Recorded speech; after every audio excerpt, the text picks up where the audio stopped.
हो गया। जय भीम संसार न्यूज़ चैनल देख रहे हैं आप, और मैं हूं मनोज अंतानी। मेरे साथ दिल्ली विश्वविद्यालय के दो बच्चे हैं। सुबह से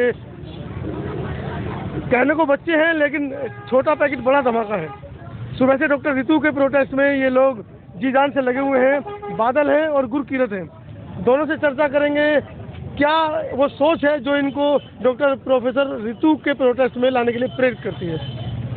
तो पहली बात तो हम स्टूडेंट्स हैं। स्टूडेंट्स का एक हिस्ट्री रहा है संघर्ष से जुड़ने का, चाहे वो CNRC का आंदोलन हो, चाहे वो फार्मर्स प्रोटेस्ट हो, चाहे वो नक्सलवाड़ी क्यों ना हो। इन तमाम आंदोलनों में स्टूडेंट्स ने भाग भाग के अपना पार्टिसिपेशन दिया है।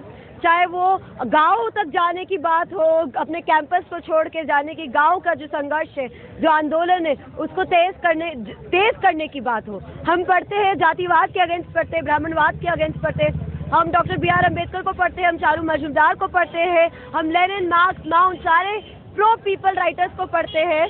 तो हमको पता है कि आज जो कैंपस में हो रहा है वो बहुत गलत हो रहा है। हमारे प्रोफेसर 184 डेज से कैंपस के सामने बैठे हुए हैं, संघर्ष कर रहे हैं, लगातार बैठे हुए हैं। चाहे सर्दी हो, चाहे गर्मी हो, चाहे उनकी कितनी भी बीमारियां हो, पर हमारे प्रोफेसर और हम स्टूडेंट्स लगातार बैठे हुए हैं। क्योंकि एक बात हम स्पष्ट बताना चाहते हैं, आज मोदी सरकार को लग रहा होगा कि वो बहुत बड़ा तानाशाही है, उसका बहुत बोला बाला है, पर ऐसा कुछ नहीं है।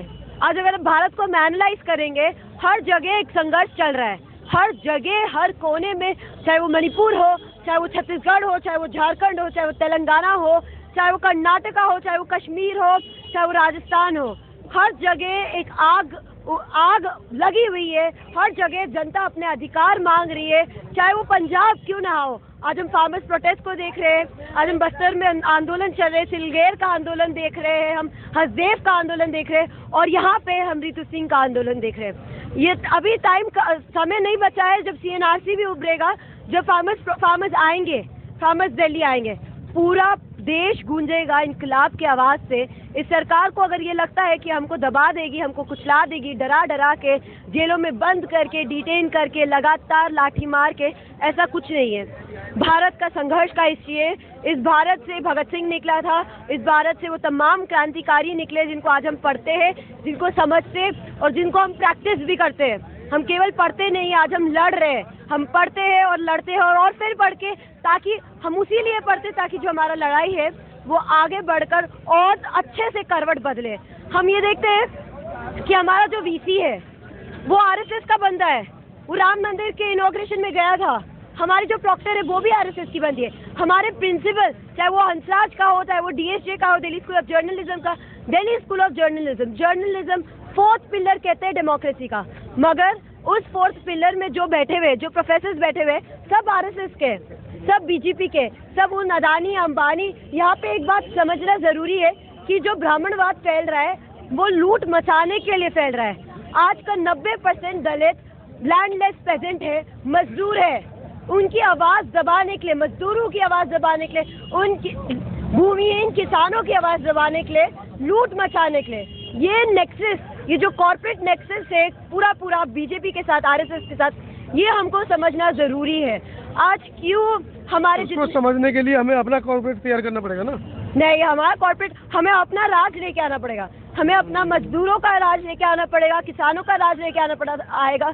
जो चाइना में हुआ था और जो रशिया में हुआ था वो इधर भारत में भी होगा, और ये होगा। मजदूर उठेंगे, किसान उठेंगे, दलित उठेंगे, आदिवासी उठेंगे। गुरकीरत, अपनी घटना बताइए, आप लोगों के साथ आज पूरे दिन क्या हुआ? हम लोग सुबह यहाँ से मार्च निकाल रहे थे। हम लोग देखते हैं किस तरीके से, अब तो हाई कोर्ट ने भी बोला है कि ये प्रोटेस्ट है, ये एक डेमोक्रेटिक स्पेस है, इसको क्लेम किया जाए और ये प्रोटेस्ट होने दिया जाए। उसके बावजूद भी किस तरीके से इन्होंने हमें ब्रूटली डिटेन करा, अमित शाह के मोदी के ऑर्डर्स पे, किस तरीके से हमारे जो प्रोफेसर है उनको किस तरीके से कास्टिस्ट तरीके से कॉलेज से निकाल दिया जाता है, और जो सविता रॉय है उनको अरेस्ट नहीं किया जाता है। उस मांग के लिए 184 डेज हो गए, अभी तक वो पूरी नहीं की जा रही है। उसी के समर्थन में हम सब लोग आए थे, यहाँ से मार्च निकाल रहे थे, और कितना ब्रूटली आप सभी ने देखा, हमें भी डिटेन कर दिया पुलिस ने। इतना ज़्यादा ब्रूटली डिटेन करा, डिटेन करने के बाद भी बस के अंदर किस तरीके से ये लोग हमारे ऊपर ब्रूटैलिटी कर रहे थे, हमारे ऊपर अटैक कर रहे थे, ये चीज़ हम देखते हैं। यहाँ पे हमें खाना नहीं दिया जाता, पानी नहीं दिया जाता इतने टाइम से, जो एक बेसिक प्रोसीजर होता है। किसी को अगर तुम डिटेन करते हो, किसी को अगर तुम अरेस्ट करते हो, तो फिर उसको खाना पानी, उसकी वेलबिंग, प्रॉपर मेडिकेशन देना पुलिस का ड्यूटी है, वो ये लोग पूरा नहीं कर रहे हैं। किस तरीके से इतना ज़्यादा ब्रूटैलिटी चल रहा है। और यही सेम ब्रूटैलिटी हम देखते हैं बस्तर में हो रहा है। वहाँ पे ड्रोन से एरियल बॉम्बिंग हो रही है, किसान आंदोलन करते हैं, उनके ऊपर पेलेट गन से ये लोग अटैक करते हैं, उनके ऊपर ये लोग टीयर गैस, ड्रोन से टीयर गैस शेल्स फेंकते हैं। पूरा ये imperialist technology, imperialist weapons use कर रहे हैं और उसी इंपीरियलिज्म को, उसी साम्राज्यवाद को ये लोग प्रमोट कर रहे हैं उसके तरीके से। ये डॉक्टर रितु की कॉल है। जाओ जाओ जाओ, एक मिनट भाई, माइक प्लीज जाने दो आगे, जाने दो। आ जाओ आप, आ जाओ इधर से, आप इधर से जगह बनी निकलने दो इनको।